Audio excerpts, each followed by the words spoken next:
40 साल के लंबे इंतजार के बाद हमारे पड़ोसी देश नेपाल को उसका जियो स्टेशनरी ऑर्बिटल स्लॉट मिल गया है।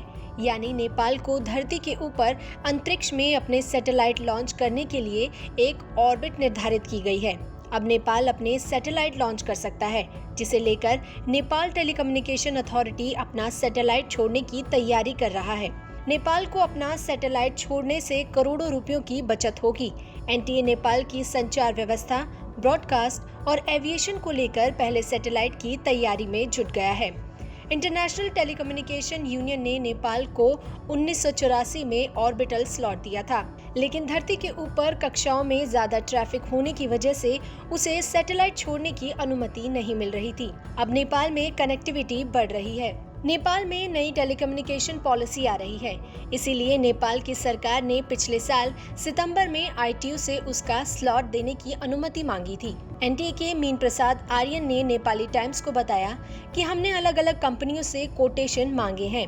उसने जियो स्टेशनरी सैटेलाइट बनाने और लॉन्च करने के लिए कहा है।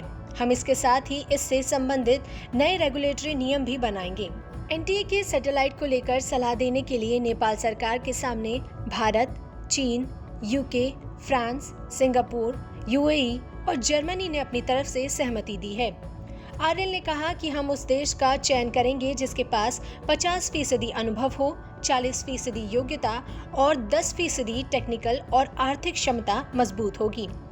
इसमें से जिस देश का चयन नेपाल की सरकार करेगी, वो एनटीए को ये बताएगा कि उसे किराए पर सैटेलाइट लेना चाहिए या खुद का बनाना चाहिए। साथ ही ये मदद भी करेगा कि साल 2022 तक सैटेलाइट बनाने और उसके लॉन्च करने के लिए क्या क्या तरीके, कौन सी बेहतरीन कंपनियां या देश हो सकता है। नेपाल के सैटेलाइट प्रोजेक्ट पर करीबन 35 बिलियन नेपाली रुपया खर्च होगा, यानी भारतीय मुद्रा के हिसाब से 2190 करोड़ रुपए खर्च होंगे।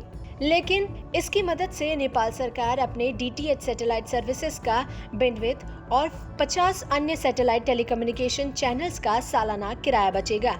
नेपाल हर साल डीटीएच और सैटेलाइट लिंक्स पर 250 मिलियन नेपाली रुपया यानी भारतीय मुद्रा में 15.64 करोड़ रुपया सालाना किराया देता है। जियो सिंक्रोनाइज सैटेलाइट ऑर्बिटल धरती की भूमध्य रेखा यानी कि इक्वेटर के ठीक ऊपर 36,000 किलोमीटर होती है।